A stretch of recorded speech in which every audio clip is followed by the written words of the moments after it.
মই নাজানো তই এনেকৈ সুধি থাক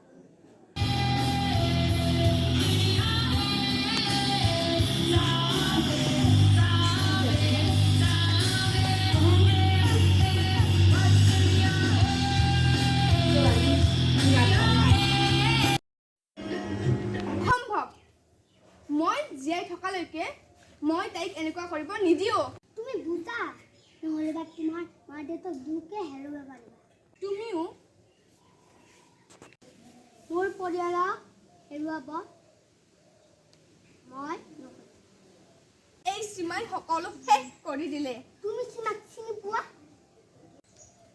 চিনি পাওঁ বহুত আগত মানে সৰুৰে পৰা কি মানে মানে আমি দুয়ো সৰুৰে পৰা একদম ভাল বান্ধৱী আছিলোঁ মায়ে মাতে তেতিয়া নাযাওঁ আমি ঘৰলৈ খেলিয়ে থাকোঁ খেল জীৱনটো তেতিয়া আমাৰ আছিল অকল খেলৰ বাহিৰে আমাৰ কোনো কামেই নাছিল তেতিয়া খোৱা বোৱা কৰোঁ আৰু আহি তাতে বহি খেলি থাকোঁ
তাইৰ জাগিৰোডত আৰু মোৰ নলবাৰীত দুয়োৱে সমান 50,000 টকা পাওঁ এদিন লগ পাই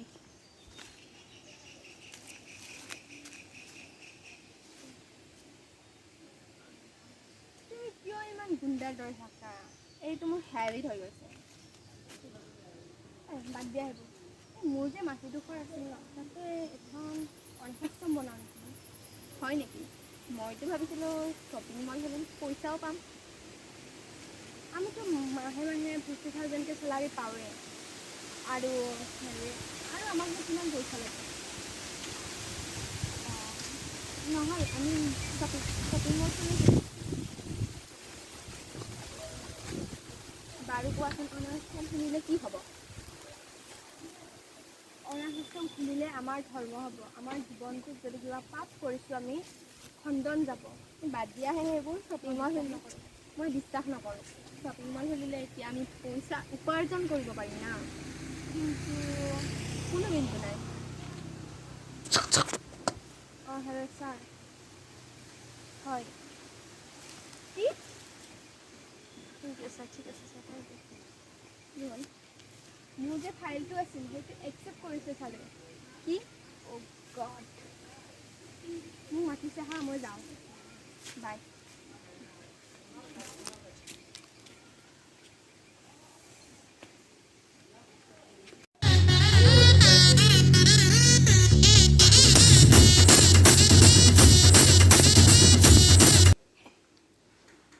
শুনচোন ভাইটি বা কচোন ভিটিকে দুটা ঠিক কৰি দিবিচোন কিয় বা কাৰ লগত পঢ়িছ লগত আজি ফাৰ্ষ্ট দৰমহা পাইছোঁ কি বাহ পাৰ্টি ক'ত কিন্তু দে না ঠিক কৰি প্লিজ হৈ গ'ল যা ওলা তই কিয় পৰীক্ষা নহয় তোৰ ইমান পঢ়িবি আৰু খোজকাঢ়ি কলেজতো যাবি তোৰ পইচা চম্ভাল মই মোৰ পৰীক্ষা নিজে চম্ভালি ল'ম যা তই মাংস লৈ আহ 2 ঘণ্টাৰ পিছত মই যামেই যাবি হে গড থেংকছ তুমি যে অৱশেষত বাৰ চাকৰিটো কৰি দিলা টিনা টিনা কওক মেম তুমি চিমাক ফোন কৰি মাতি দিয়াচোন ঠিক আছে না মই আহি গ'লো অঁ মই কথাটো পাতিছোঁ উকিলজনৰ লগত কি কথা তোমাৰ মনত নাই কেছটো যে মোৰ মানুহ হয় সি তাক বচোৱাটো মোৰ ধৰ্ম কি দালালটোক তুমি বচাবা মানে চৰি তুমি হয়তো গমেই নোপোৱা যে সেই নিষ্পাপ ছোৱালীজনীৰ দেউতাকক সি হত্যা কৰিছে কি ইমান ডাঙৰ ভুল কৰিছে সি কিন্তু মোৰ সম্পত্তিৰ কাগজ যেন তাৰ দেউতাকৰ হাতত আছিল একমাত্ৰ ময়ে এগৰাকী যিগৰাকীয়ে তাক জেলৰ পৰা উলিয়াব পাৰিব কি মই কৈছিলোৱে যে তাক তুমি বিশ্বাস নকৰিবা কৰোঁ কি এইবাৰলৈ উলিয়াই দিয়ে নহ'লে নহ'লে মোৰ 12 লাখ টকাৰ মাটি এনে যাব দেউতাকেও কাগজ পত্ৰবোৰ গোটেই পুৰি পেলাব কি সেই 12 লাখ টকাৰ কাৰণে এজন নিষ্পাপ দেউতাকৰ প্ৰাণ খেদোৱা সেই কালপ্ৰিতজনক তুমি মুক্ত কাষত ঘূৰিবলৈ চান্স দিবা অঁ মই দিমেই তোমাৰ কাৰণে 12 লাখ টকা কম হ'ব পাৰে কিন্তু মোৰ কাৰণে বহুত বেছি তাক যদি মই উলিয়াই নিদিওঁ তেতিয়াহ'লে মোৰ থাকিবৰ কাৰণে ভেটিটোও নাবাচিব মই তোমাক সহায় কৰিমতো বুজিছোঁ মই সৰুৰ পৰাই মাথো তুমি মোক নিজৰ কথাই ভাবি আহিছা আৰে তুমি কিয় এনেকৈ কৈছা হা কি কৰিলোঁ মই হা কি কৰিলোঁ একে স্কুল একে ক্লাছ কিন্তু তুমি সদায় প্ৰথমেই আহা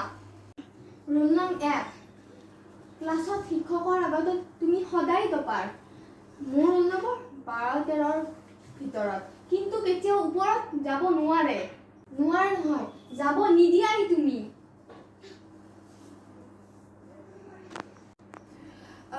তুমি মোক বেয়া নাপাবা তোমাৰ পঢ়াতকৈ কিন্তু তোমাৰ বেলেগতহে ধান্দা বেছি আছিল তুমি কিন্তু সেই দিনত যদি মোক ভাল বন্ধু বুলি ভাবিলাহেঁতেন তেনেহ'লে পৰীক্ষাত কৈ মিলি ৰোল নম্বৰ 1 নালাগে 2 হ'লেও কৈ দিলাহেঁতেন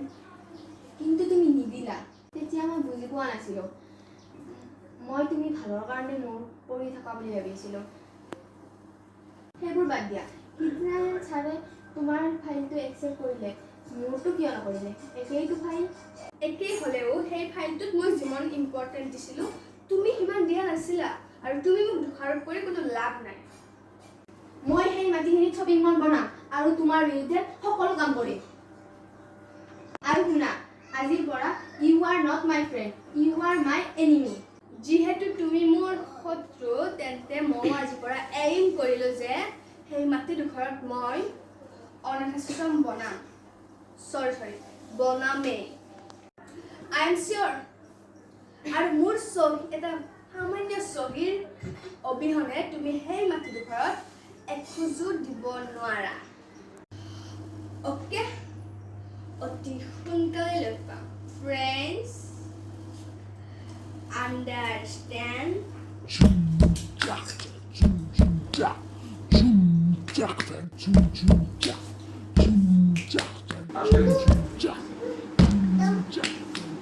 তো কেনেকুৱা লাগিল ভিডিঅ'টো